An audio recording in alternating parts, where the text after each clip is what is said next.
नमस्कार मित्रों।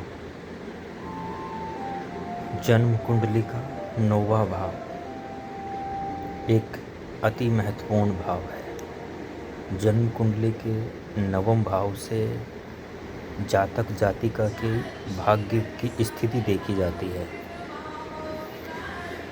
इसी 9वें भाव से तीर्थ यात्रा आदि का भी विचार किया जाता है। यानी तीर्थ यात्राओं का जो संबंध है वो भी 9वें भाव से ही है।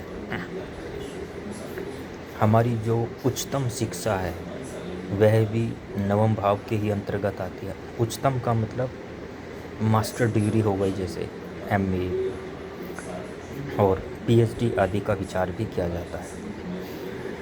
यानी ये हायर एजुकेशन के अंतर्गत आती है।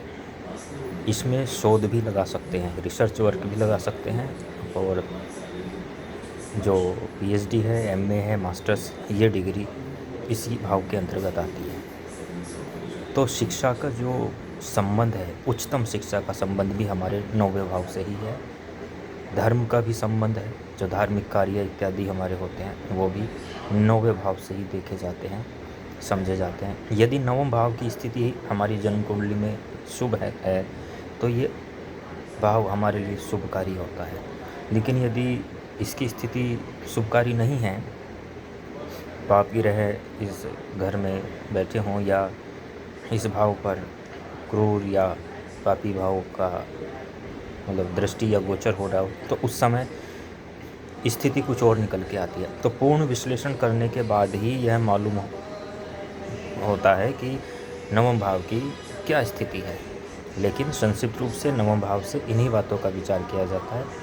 धर्म संबंधी स्थिति, धार्मिक यात्राएं अर्थात जिसे तीर्थ यात्रा इत्यादि कहते हैं, इस बात का विचार, और जो हमारी हायर स्टडीज़ है वो भी इसी भाव के अंतर्गत आती है। और ये जो भाव है ये हमारे भाग्य को भी दर्शाता है, हमारी भाग्य की क्या स्थिति है, क्या होने वाली है, इत्यादि इत्यादि। तो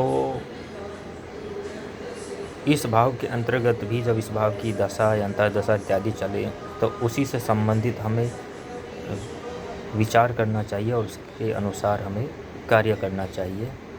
मंत्र इत्यादि या पूजा उपासना जो भी है उसके अनुसार ही करना चाहिए। बाकी पूर्ण कुंडली विश्लेषण करने के बाद ही 9वें भाव की स्थिति का वास्तविक रूप से सही तरीके से, सटीक तरीके से प्रकटीकरण होता है।